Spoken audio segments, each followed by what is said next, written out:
Hi friends, welcome to my dreams world. ఎన్నో సంవత్సరాలుగా సంప్రదాయంగా వస్తున్న పూజ అలా మధ్యలోనే ఆగిపోయినందుకు వైదేహి గారు బాధపడుతూ ఉంటారు.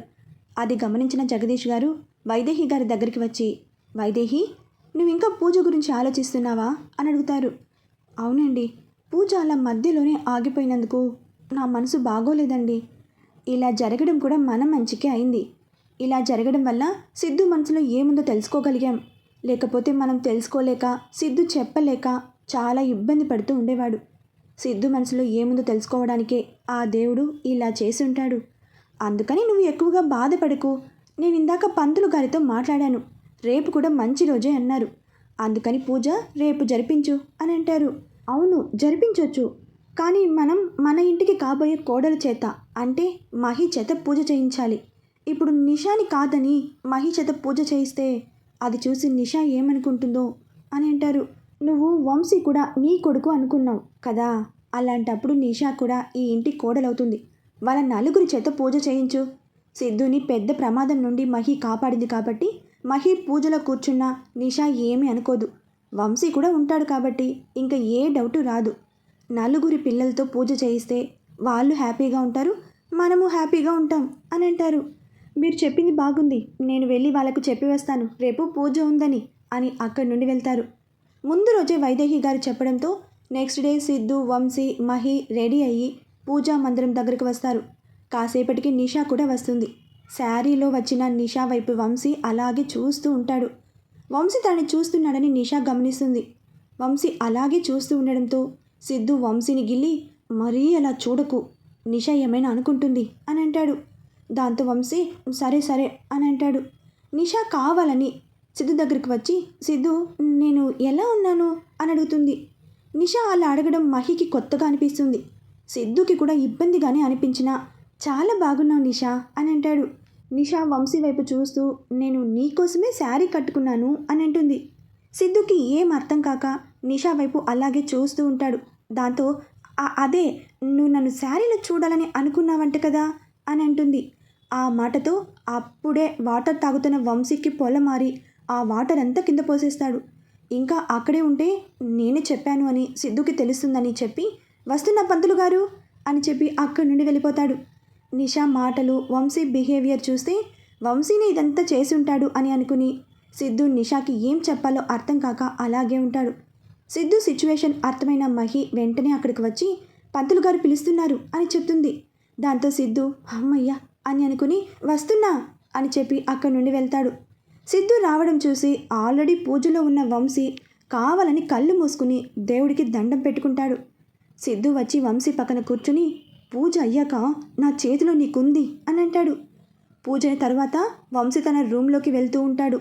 అప్పుడే నిషా వింటో దగ్గర నిలబడి ఫోన్ మాట్లాడుతూ ఉంటుంది.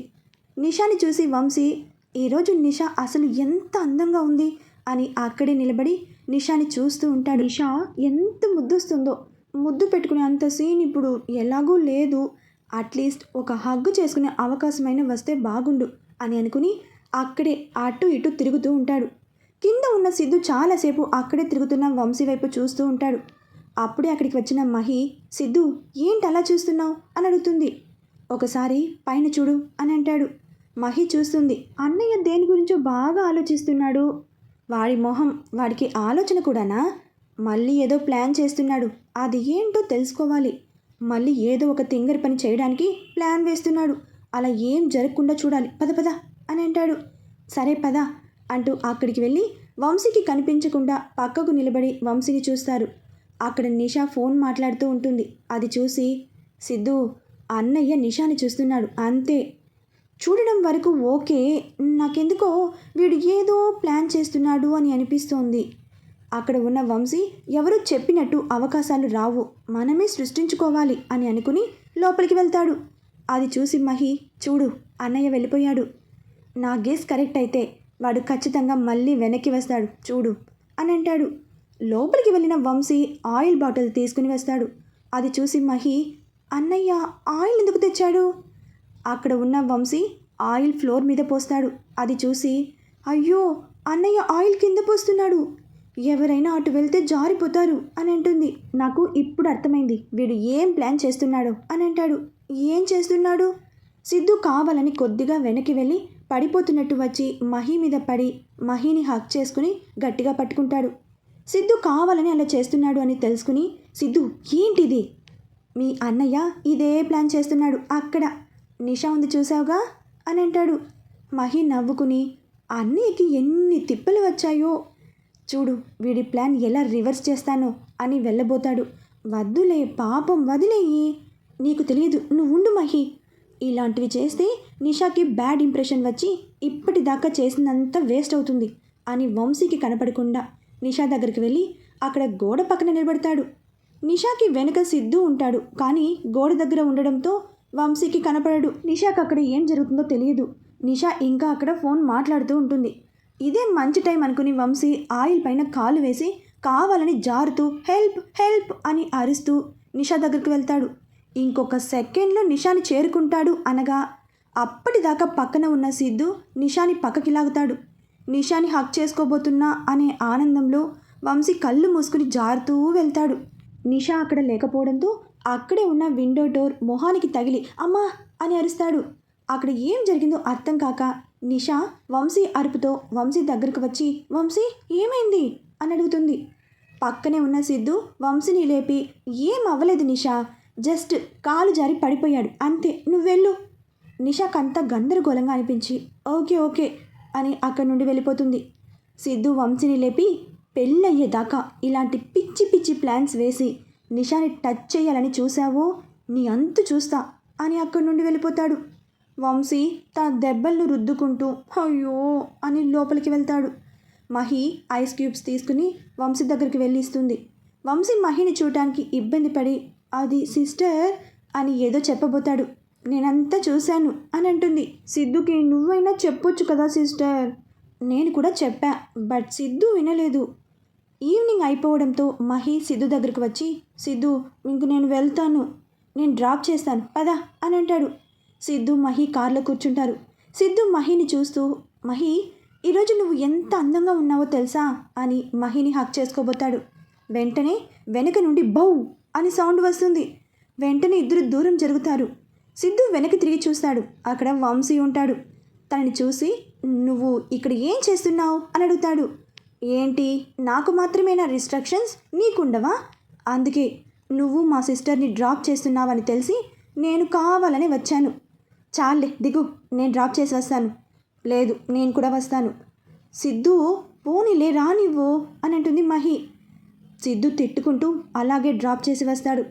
మహిని డ్రాప్ చేసి వచ్చిన తర్వాత సిద్ధు ఫోన్ చూసుకుంటూ ఉంటాడు. అప్పుడే సిద్ధుకి రేపు మహి బర్త్డే అని తెలుస్తుంది. అప్పటికే టైం 10 అయిపోతుంది. ఇప్పుడు ఏం చెయ్యాలి, టైం కూడా చాలా అయింది, ఏం ప్లాన్ చేయడానికి లేదు, ఎలాగా అని ఆలోచిస్తున్న సిద్ధుకి అప్పుడు షాపింగ్ మాల్లో తీసుకున్న నెక్లెస్ గుర్తుకొస్తుంది. ఓకే, ఈ ఇయర్కి ఈ గిఫ్ట్ ఇస్తా, నెక్స్ట్ ఇయర్ గ్రాండ్గా సెలబ్రేట్ చేస్తా అని అనుకుని వంశీకి చెబుదామని అనుకుంటాడు. కానీ వద్దులే, చెప్తే మళ్ళీ ఏదో ఒకటి చెప్తాడు అని అనుకుని చెప్పడు. సిద్ధు 11 గంటలకు లేచి రెడీ అవుతూ ఉంటాడు. వంశీ కూడా నిద్ర లేచి సిద్ధుకి కనిపించకుండా సిద్ధుని చూస్తూ ఉంటాడు. సిద్ధుని చూసి ఈ టైంలో ఎక్కడికి వెళ్ళడానికి రెడీ అవుతున్నాడు అని అనుకుంటాడు. సిద్ధు తన కబోర్డ్లో ఉన్న బాక్స్ తీసుకుంటాడు. అది చూసి ఓహో సిస్టర్ దగ్గరికి వెళ్తున్నాడా, నన్నేమో పెళ్ళయ్యేదాకా నిషాని కనీసం టచ్ కూడా చేయొద్దు అని వార్నింగ్ ఇచ్చి తను మాత్రం సిస్టర్ దగ్గరికి వెళ్తున్నాడు, చెప్తా అని అనుకుని సిద్ధు వెళ్ళగానే సిద్ధుకి తెలియకుండా వంశీ సిద్ధుని ఫాలో చేస్తూ మహి వాళ్ళ ఇంటి దగ్గరికి వెళ్తాడు. సిద్ధు స్లోగా మహి రూమ్కి ఉన్న సెకండ్ డోర్ ఓపెన్ చేసి మహి రూమ్లోకి వెళ్ళి మహి మహి అని పిలుస్తాడు. మహి లేచి, సిద్ధు నువ్వు ఈ టైంలో ఎందుకు వచ్చావు అని కంగారు పడుతూ, ఎవరైనా చూస్తే బాగోదు, ఎందుకు వచ్చావు, వెళ్ళిపో అని అంటుంది. మహి నువ్వు కంగారు పడకు, ఇటురా అని చెప్పి అక్కడి నుండి వాళ్ళ డాబా మీదకు తీసుకుని వెళ్తాడు. బయట ఉన్న వంశీకి లోపలికి ఎలా వెళ్ళాలో తెలియక అక్కడే నిలబడి చూస్తూ ఉంటాడు. అప్పుడే సిద్ధు మహిని డాబా మీదకు తీసుకెళ్లడం చూసి మహి కూడా కంగారు పడటాన్ని చూసి, వీడు సిస్టర్ని అనవసరంగా ఇబ్బంది పెడుతున్నాడు, అందుకే సిస్టర్ కూడా కంగారు పడుతోంది, ఈరోజు సిద్ధుని బుక్ చేయాలి అని అనుకుని వంశీ కూడా మహి వాళ్ళ ఇంట్లోకి వెళ్తాడు. అక్కడ మహి వాళ్ళ నాన్నగారు నిద్రపోతూ ఉంటారు. వెంటనే వంశీ లైట్స్ ఆన్ చేసి బ్లాంకెట్ కప్పుకుని అక్కడ ఉన్న వస్తువులు కింద పడేస్తాడు. పైన ఉన్న సిద్ధు తను తెచ్చిన చాక్లెట్ తీసి మహి నోట్లో పెట్టి హ్యాపీ బర్త్డే మహి అని అంటాడు. మహి బర్త్డే అనే పదాన్ని మర్చిపోయింది. ఎందుకంటే వాళ్ళ మామ్ ఉన్నప్పుడు ఆవిడ చాలా బాగా చేసేవారు. ఆ తర్వాత మహి చేసుకోవడం మానేసింది. దాంతో ఆ రోజు తన బర్త్డే అన్న సంగతి కూడా గుర్తులేదు. ఇప్పుడు మళ్ళీ ఇలా సిద్ధుని చూసి హ్యాపీగా ఫీల్ అయ్యి థ్యాంక్స్ సిద్ధు అని సిద్ధుని హక్ చేసుకుంటుంది. నాకు ఇందాకనే తెలిసింది, అందుకే ఏం ప్లాన్ చేయలేదు. నెక్స్ట్ ఇయర్ బాగా ప్లాన్ చేస్తా. మర్చిపోయా, నీకు ఒక గిఫ్ట్ అని తను తెచ్చిన డైమండ్ నెక్లెస్ తీసి మహి మెడలో వేస్తాడు. కింద ఉన్న రావు గారికి ఆ సౌండ్స్తో మెలకు వస్తుంది. వెంటనే లేచి హాల్లోకి వచ్చి ఎవరు ఎవరు అని అడుగుతారు. ఆయన వెంటనే మహి రూమ్ వైపు చూస్తారు. అక్కడ మహి లేకపోవడంతో ఆయన కంగారు పడి మహి మహి అని పిలుస్తారు. అక్కడ ఉన్న వంశీ దొంగ దొంగ పైకి వెళ్ళాడు అని అరుస్తాడు. రావు గారు వెంటనే డాబా మీదకు వెళ్ళబోతారు. అవును, దొంగ దొంగ అని సౌండ్ లోపల నుండి వచ్చిందంటే దొంగ లోపలే ఉన్నాడు అని వెంటనే కంగారుగా లోపలికి వెళ్తారు. ఇంకా అక్కడే ఉన్న వంశీ ఇప్పుడు సిద్ధుకుంటుంది అని అనుకుంటూ ఉంటాడు. రావు గారు అక్కడికి వచ్చి ముసుగు కప్పుకొని ఉన్న వంశీ తలపైన అక్కడే ఉన్న కర్రతో ఒకటి కొడతారు. దాంతో వంశీ కింద పడిపోతాడు. రావు గారు ఎవరు అని ముసుగు తీయబోతారు. కానీ ముందు మహి దగ్గరకు వెళ్ళాలి అని మహి మహి అనుకుంటూ వెంటనే డాబా మీదకు వెళ్తారు. వాళ్ళ డాడ్ గొంతు వినపడుతూ ఉండడంతో మహి డాడీ వస్తున్నారు. సిద్ధు, ఈ టైంలో నిన్ను ఇలా చూస్తే బాగోదు, నువ్వు ఆ వాటర్ ట్యాంక్ వెనక ఉండు అని అంటుంది. కానీ మహి అక్కడ నాకు ఊపిరి ఆడదు, ఎంతసేపు 2 minutes ఉండు సిద్ధు అని పంపిస్తుంది. రావు గారు మహి దగ్గరకు వచ్చి అమ్మ మహి, నువ్వు ఇక్కడున్నావేంటి అని అడుగుతారు. దాంతో మహికి ఏం చెప్పాలో అర్థం కాదు. రావు గారు మహి మెడలో ఉన్న నెక్లెస్ చూస్తారు. డాబా మీద ఉండడంతో అక్కడి నుండి ఆయనకు ఇంటి బయట పార్క్ చేసిన సిద్ధు కార్ కనిపిస్తుంది. దాంతో ఆయన సిద్ధు వచ్చాడు అని అనుకుని డాబా అంతా చూస్తారు. అప్పుడు ట్యాంక్ పక్కన నీడ కనపడడంతో అమ్మ మహి, సిద్ధుని బయటకు రమ్మను, అక్కడ ఉంటే గాలాడదు అని అంటారు. వాళ్ళ డాడ్ మాటతో షాక్ అయిన వెంటనే సిద్ధు దగ్గరికి వెళ్ళి సిద్ధుని బయటకు రమ్మంటుంది. సిద్ధు మహి ఇద్దరూ రావు గారిని ఫేస్ చేయడానికి ఇబ్బంది పడతారు. మహి ముందుకు వచ్చి డాడీ ఐఎమ్ సారీ అని ఇంకా చెప్పబోతూ ఉంటుంది. వెంటనే సిద్ధు మహి ఆగు అని సార్, ఇందులో మహి తప్పేమీ లేదు, నేనే తన బర్త్డే అని కలవడానికి వచ్చాను. నేను మహిని ఇష్టపడుతున్నాను, పెళ్ళి కూడా చేసుకోవాలి అనుకుంటున్నాను అని అంటాడు. నాకు ముందే తెలుసు బాబు, నిన్న మీ అమ్మగారు నాన్నగారు వచ్చి నన్ను కలిశారు, అంతా చెప్పారు. కానీ అంతకు ముందే నాకు మీ ఇద్దరు ఒకరినొకరు ఇష్టపడుతున్నారు అని అర్థమైంది. మీ వాళ్ళు వచ్చినట్టు నేనే నీకు చెప్పొద్దు అన్నాను. మహి పుట్టినరోజు తనకి సర్ప్రైజ్గా చెప్తామని నేను చెప్పలేదు, ఈ లోపల ఇలాగా అని అంటారు. ఆ మాటలతో సిద్ధు మహి సంతోషపడతారు. కానీ ఒక మాట బాబు అని సిద్ధుని దగ్గరకు రమ్మని, పెళ్ళి అవ్వకుండా నువ్వు మహిని ఇలా కలవడం అది ఈ టైంలో మంచిది కాదు, చుట్టుపక్కల చూసేవాళ్ళు ఏమైనా అనుకుంటారు, అందుకని ఆయన ఆగుతారు. సిద్ధుకు అర్థమై సారీ సార్, ఇంకెప్పుడు ఇలా జరగదు అని అంటాడు. మహి వచ్చి థ్యాంక్స్ డాడ్ అని అంటుంది. రావు గారికి ఆ దొంగ గుర్తుకొచ్చి అమ్మ మహి, మన ఇంట్లో ఎవరో దొంగ పడ్డాడు అని అంటారు. ఏంటి దొంగనా అని అందరూ కిందికి వేశారు. రావు గారు కొట్టిన దెబ్బతో వంశీ స్పృహ కోల్పోయి పడిపోతాడు. వంశీకి బ్లాంకెట్ ఉండడంతో ఎవరు గుర్తుపట్టరు. సిద్ధు వంశీ దగ్గరికి వెళ్ళబోతాడు. సిద్ధు వద్దు, పోలీసులకు ఇన్ఫార్మ్ చేద్దాం అని అంటుంది మహి. ఏం పర్వాలేదు, ఆల్రెడీ పడిపోయి ఉన్నాడు అని బ్లాంకెట్ ఓపెన్ చేసి చూస్తాడు. దాంతో అక్కడ ఉన్న వంశీని చూసి సిద్ధు మహి షాక్ అవుతారు.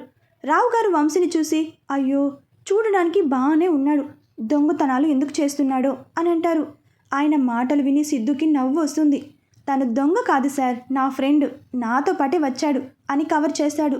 కానీ తనే దొంగ దొంగ నరిచాడు అని అంటారు రావు గారు. ఓహో, అంతా చేసింది వీడేనా అని అనుకుని ఏమనుకోకండి, ఊరికే నన్ను టీజ్ చేయడానికి చేశాడు అని అంటాడు. అవునా బాబు, అయ్యో అనవసరంగా తల మీద కొట్టా, మహి నీళ్ళు తీసుకురా అని అంటారు. మహి వాటర్ తెచ్చి వంశీ మొహం మీద చల్లుతుంది. వంశీ కళ్ళు తెరిచి అందరిని చూసి కంగారు పడతాడు. ఎదురుగా సిద్ధుని చూసి వామ్మో, ఈ ప్లాన్ కూడా ఫ్లాప్ అనుకుంటా, సిద్ధు సీరియస్గా ఉన్నాడు అని అనుకుని కావాలని నేను ఇప్పుడు ఎక్కడున్నాను అని అంటూ ఉంటాడు. వంశీ మాటలు విన్న సిద్ధు బావా యాక్ట్ చేసింది చాలు, ఇప్పటికి చాలా ఎక్కువైంది, కానీ లేచి ఆయనకి సారీ చెప్పు ఫస్ట్ అని అంటాడు. వంశీ వెంటనే సారీ సార్ అని అంటాడు. చాలా అల్లరి అబ్బాయిలా ఉన్నావు. అయినా పర్వాలేదు. నీలాంటి వాళ్ళు ఉండాలి. లేకపోతే లైఫ్లో థ్రిల్ ఉండదు అని అంటారు రావు గారు. వంశీ థ్యాంక్స్ సార్ అని అంటాడు. ఓకే మేము వెళ్తాము అని అంటాడు సిద్ధు. సిద్ధు కారులో కూర్చుంటాడు. వంశీ సిద్ధు పక్కన కూర్చుంటాడు. ఒరేయ్ అసలు నువ్వు ఎందుకు వచ్చావు అని అడుగుతాడు. అది నువ్వొక్కడివే ఇంత నైట్ వెళ్తే భయపడతావని తోడుగా వచ్చా అని అంటాడు. ఇప్పుడు నిజం చెప్పు అంటాడు సిద్ధు. నిజం బావా, మహికి బర్త్డే విషెస్ చెప్దామని కష్టపడి వస్తే అంత పాడు చేశావు. ఏంటి నువ్వు అందుకు వచ్చావా? మరెందుకు వచ్చా?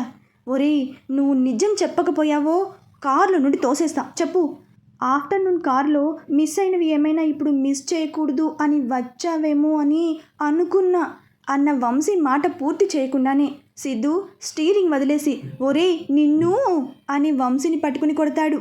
సిద్ధు స్టీరింగ్ వదిలేయడం చూసి వంశీ కంగారు పడి బావా ఇంకెప్పుడు ఇలాంటి పనులు చేయను, సారీ ప్లీజ్ వదులు వదులు అని అంటూ ఉంటాడు.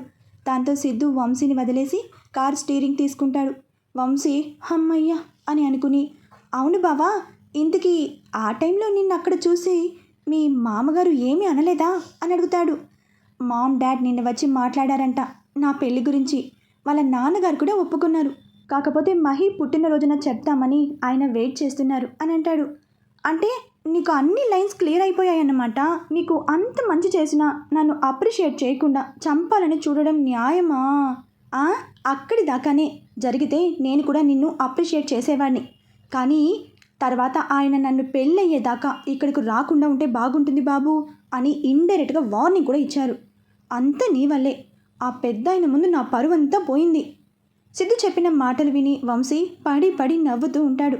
వంశీని చూసి నవ్వరా, బాగా నవ్వు, నా చేతిలో ఏదో ఒక రోజు ఉంటుంది అని అంటాడు. Next day morning Siddhu Vamshi dining table దగ్గర కూర్చుని బ్రేక్ఫాస్ట్ చేస్తూ ఉంటారు. వైదేహి గారు హడావిడిగా అందరికీ ఫోన్స్ చేస్తూ అటు ఇటు తిరుగుతూ ఉంటారు. ఆవిడని చూసి మామ్ ఎందుకు అంత హడావిడి పడుతున్నావు అని అడుగుతారు. ఈవినింగ్ మెహందీ సెరమనీ ఉంది కదా సిద్ధు, అందరినీ ఇన్వైట్ చేస్తున్నాను. సిద్ధు వంశీ ఒకరి మొహాలు ఒకరు చూసుకుంటారు. అదే గోరింటాకు పెడతారు కదా కాబోయే పెళ్లి కూతురికి, అదే అని అంటారు వైదేహి గారు. సిద్ధులో టెన్షన్ స్టార్ట్ అవుతుంది. ఇంకా 3 డేస్లోనే పెళ్ళి.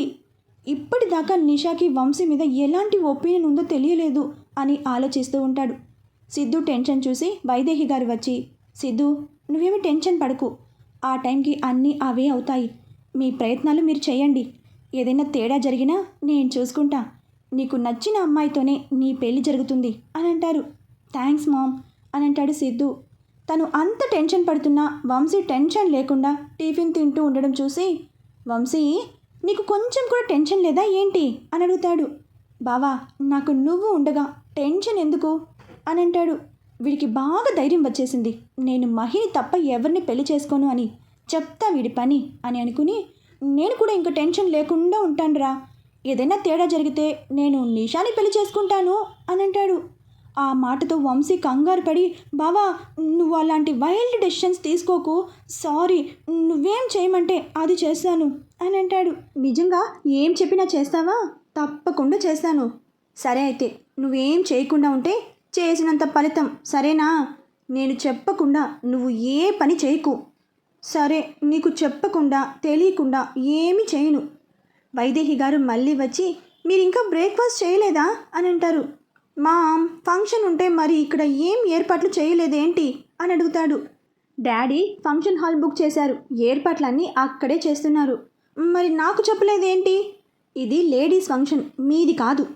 అంటే మేము అక్కడికి రాకూడదా? అంతే కదా మరి. అప్పుడే అక్కడికి వస్తున్న జగదీష్ గారు వాళ్ళు రానివ్వరు అని తెలిసే మన జెంట్స్ అందరికీ కూడా అక్కడ పార్టీ ఏర్పాటు చేశాను. నువ్వు నీ ఫ్రెండ్స్ అందరిని ఇన్వైట్ చేసిద్దు అని అంటారు. వావ్ డాడ్, నిజంగా గ్రేట్ మీరు అని వాళ్ళ డాడ్ని హగ్ చేసుకుంటాడు. సిద్ధు మహికి ఫోన్ చేసి ఆ ఫంక్షన్ హాల్కి డైరెక్ట్గా రమ్మని చెప్తాడు. ఫంక్షన్ ఈవినింగ్ అవడంతో అందరూ అక్కడికి చేరుకుంటారు. సిద్ధు వంశీ కూడా రెడీ అయ్యి ఫంక్షన్ హాల్కి వెళ్ళబోతూ ఉంటారు. కానీ అప్పుడే వంశీకి యూఎస్ నుండి తన ఫ్రెండ్ వీడియో కాల్ చేస్తాడు. అది చూసి బావా తను నా క్లోజ్ ఫ్రెండ్, నాకు చాలా రోజుల తర్వాత కాల్ చేశాడు, నేను మాట్లాడి వస్తాను అని అంటాడు. సిద్ధు కూడా వెయిట్ చేద్దాం అనుకుంటాడు. కానీ అక్కడ వాళ్ళ డాడీ ఒక్కరే గెస్ట్ని రిసీవ్ చేస్తూ ఉంటారని సరే వంశీ ఫాస్ట్గా రా అని చెప్పి వెళ్ళిపోతాడు. వంశీ ఫోన్ మాట్లాడడం అయిపోయాక కార్ దగ్గరికి వస్తాడు. అక్కడ నిషాని చూసి, నిషా ఇంకా ఇక్కడ ఉంది ఏంటి, తను ఇంకా రెడీ కూడా అవ్వలేదు ఏంటి అని నిషా దగ్గరకు వెళ్తాడు. నిషా ఇంకా ఇక్కడ ఉన్నావేంటి? యాక్చువల్లీ నేను ఈరోజు ఫంక్షన్కి డ్రెస్ ఆర్డర్ చేశా, బట్ అది డెలివరీ మిస్ అయింది. ఇంకో డ్రెస్ కోసం మా ఫ్రెండ్ బొటిక్కి వెళ్తున్నా, బట్ కార్ స్టార్ట్ అవ్వడం లేదు, అందుకే క్యాబ్ కోసం చూస్తున్నా. ఓహో, మొన్న నిషాకి వచ్చిన డెలివరీ ప్యాకెట్స్లో ఈ డ్రెస్ కూడా ఉందా? అయ్యో, ఎక్కడ పెట్టేశాను ఆ ప్యాకెట్ అని ఎంత ఆలోచించినా వంశీకి గుర్తురాదు. దాంతో ఓకే నిషా, నేను డ్రాప్ చేశాను, ఫంక్షన్కి టైం అవుతుంది కదా. ఓకే వంశీ అని కార్ ఎక్కుతుంది నిషా. నిషా వంశీ ఇద్దరు ఆ బొటిక్కి వెళ్తారు. నిషా ఫ్రెండ్ నీతు, నిషా నువ్వు అడిగిన డ్రెస్ అక్కడ ఉంది, కొంచెం ఫాస్ట్గా రెడీ అవ్వవా, నాకు అర్జెంట్ వర్క్ ఉంది అని అంటుంది. ఓకే ఓకే అని నిషా లోపలికి వెళ్తుంది. బట్ నీతుకి అర్జెంట్ కాల్ రావడంతో అక్కడే ఉన్న వంశీకి నాకు అర్జెంట్ వర్క్ ఉంది, నేను వెళ్ళాలి, నిషాకి చెప్పండి అని చెప్పి అక్కడ ఉన్న వాచ్మెన్కి వాళ్ళు వెళ్ళాక లాక్ చేసేయి అని చెప్పి వెళ్తుంది.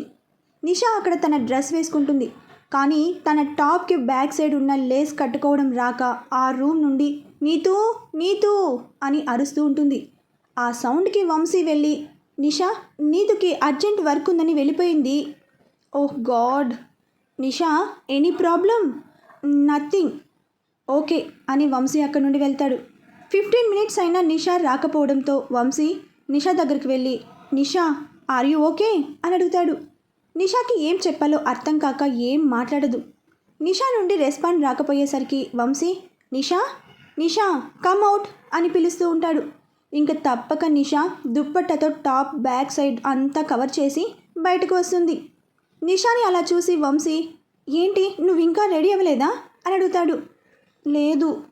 నిషా దేనికో ఇబ్బంది పడుతోందని అర్థమై నిషా ఎనీ ప్రాబ్లం? అది వంశీ బ్యాక్ సైడ్ ఉన్న లేసెస్ అడ్జస్ట్ చేసుకోవడం రావడం లేదు. ఓకే నేను హెల్ప్ చేస్తాను, టర్న్. నో వద్దు అని కంగారు పడుతుంది నిషా. నిషా కంగారు చూసి నిషా కూల్, నువ్వు బ్యాక్ సైడ్ టర్న్ అయ్యే నెసెసిటీ లేకుండా నేను నీకు హెల్ప్ చేస్తా ఓకేనా అని అంటాడు. నిషాకి ఇంకో ఆప్షన్ లేక ఓకే అని అంటుంది.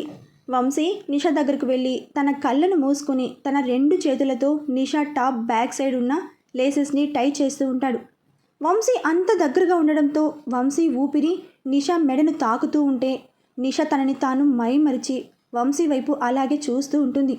వంశీ కావాలని టచ్ చేయకపోయినా వంశీ వేలు తాకుతూ ఉంటే నిషా బాడీ అంతా వైబ్రేట్ అవుతూ ఉంటుంది. వంశీ లేసెస్ టై చేయడం అయిపోవడంతో దూరం జరిగి కళ్ళు తెరుస్తాడు. నిషా ఇంకా వంశీని అలాగే చూస్తూ ఉండడంతో ఇంక వెళ్దామా అని అంటాడు వంశీ. థ్యాంక్స్ అని ఫాస్ట్గా కార్ దగ్గరికి వెళ్తుంది. కార్లో కూర్చున్న వంశీని చూడడానికి ఇబ్బందిగా అనిపిస్తుంది. కార్ ఫంక్షన్ హాల్ దగ్గరకు రాగానే నిషాని చూసి తన ఫ్రెండ్స్ అందరూ నిషా దగ్గరికి వచ్చి ఇంత లేట్గా వచ్చేది, పద పద అని నిషాని తీసుకువెళ్తారు. నిషాకి అంత దగ్గరగా ఉండడంతో వంశీకి కూడా అలాగే అనిపిస్తుంది. నిషాని చూడాలి అనిపించి సిద్ధు దగ్గరికి వెళ్లకుండా నిషా వెళ్ళిన వైపే వెళ్ళి నిషా కోసం చూస్తూ ఉంటాడు. నిషాకి మెహందీ పెడుతూ చాలాసేపటి నుండి అక్కడే నిలబడి నిషా వైపు చూస్తున్న వంశీని చూసి నిషా ఫ్రెండ్స్లో ఒకరు ఏంటి సిద్ధు కన్నా సిద్ధు ఫ్రెండ్ ఎక్కువ ఇంట్రెస్ట్ చూపిస్తున్నాడు నిషా మీద అని అంటుంది. మిగతా వాళ్ళు ఎవరు అని అడుగుతారు. మొన్న పార్టీలో నిషాతో డ్యాన్స్ చేశాడు తనే వంశీ అని వంశీ వైపు చూపిస్తుంది. నిషా అప్పుడే వంశీ వైపు చూస్తుంది. వంశీ ఇక్కడ ఉన్నాడేంటి సిద్ధు దగ్గరికి వెళ్ళకుండా అని అనుకుంటుంది. ఫ్రెండ్స్లో ఇంకొకరు కొంతమంది పెళ్ళికి వచ్చిన అమ్మాయిలనే కాకుండా పెళ్లి కూతుని కూడా ఫ్లర్ట్ చేయాలని చూస్తారు, వంశీ కూడా అంతేనేమో అని అంటుంది. దాంతో అందరూ నవ్వుతారు. వంశీని వాళ్ళు అలా అంటుంటే నిషాకి బాధగా అనిపించి వంశీ అలాంటివాడు కాదు అని అంటుంది. అవునా, అయితే టెస్ట్ చేద్దాం తను ఫ్లర్ట్ చేస్తున్నాడో లేదా అని అంటుంది. మిగతా అందరూ ఓకే అని అంటారు. ఇంకొకరు ఎలా టెస్ట్ చేద్దాం అని అడుగుతారు. మనము నిషానితో మాట్లాడాలి అని చెప్పింది అని వంశీని ఫంక్షన్ హాల్కి పక్కన ఉన్న స్ట్రీట్లోకి రమ్మని చెప్దాం. నిషా అక్కడికి వెళ్ళాక మన బాయ్స్ గ్యాంగ్ని పంపించి నిషాని ఏడిపించమని చెప్దాం. అప్పుడు వంశీ నిషాని కాపాడుతాడో లేక ఎస్కేప్ అవుతాడో చూద్దాం అని అంటుంది. అందరూ వావ్ గ్రేట్ ఐడియా అని అంటారు. నిషాకి ఎందుకో రిస్క్ అనిపించి వద్దు అని అంటుంది. ఏంటి వంశీ ఓడిపోతాడని ఆల్రెడీ ఫిక్స్ అయ్యావా అని అందరూ నవ్వుతారు. దాంతో నిషాకి కోపం వచ్చి బెట్ నాకు ఓకే అంటుంది. నిషా ఫ్రెండ్ వెళ్ళి వంశీతో చెప్తుంది, నిషా మీతో మాట్లాడాలంట, మిమ్మల్ని అక్కడ వెయిట్ చేయమంది అని ప్లేస్ చెప్తారు. వంశీ హ్యాపీగా ఫీల్ అయ్యి అక్కడికి వెళ్ళి వెయిట్ చేస్తూ ఉంటాడు. నిషా కూడా అక్కడికి వస్తుంది. నిషాకి ఏం మాట్లాడాలో అర్థం కాదు. నిషా, ఏదో మాట్లాడాలి రమ్మన్నావు ఏంటి అని అడుగుతాడు. ఈలోపు అటువైపు బాగా తాగి వెళ్తున్న ఒక రౌడీ బ్యాచ్ వీళ్ళని చూసి ఆగి వీళ్ళ దగ్గరికి వస్తూ ఉంటారు. నిషా వాళ్ళని చూసి వాళ్ళు తమ ఫ్రెండ్స్ కాకపోవడంతో వంశీ ఇక్కడి నుండి వెళ్దాం అని అంటుంది. వంశీకి కూడా అక్కడ ఉండడం అంత సేఫ్ అనిపించక ఓకే నిషా పద అని అంటాడు. ఇద్దరు వెళ్ళబోతూ ఉంటే అందులో ఒకడు నిషా చేతిని పట్టుకుంటాడు. దాంతో వంశీకి కోపం వచ్చి ఏయ్ తన చేతిని విడిచిపెట్టు అని వాడి చెంప మీద కొడతాడు. దాంతో మిగతా వాళ్ళందరూ వచ్చి వంశీని గట్టిగా పట్టుకుంటారు. మన వంశీ నిషాని ఎలా కాపాడుతాడో తరువాతి అప్డేట్లు తెలుసుకుందాం. బాయ్ ఫ్రెండ్స్, మరొక భాగంతో కలుసుకుందాం.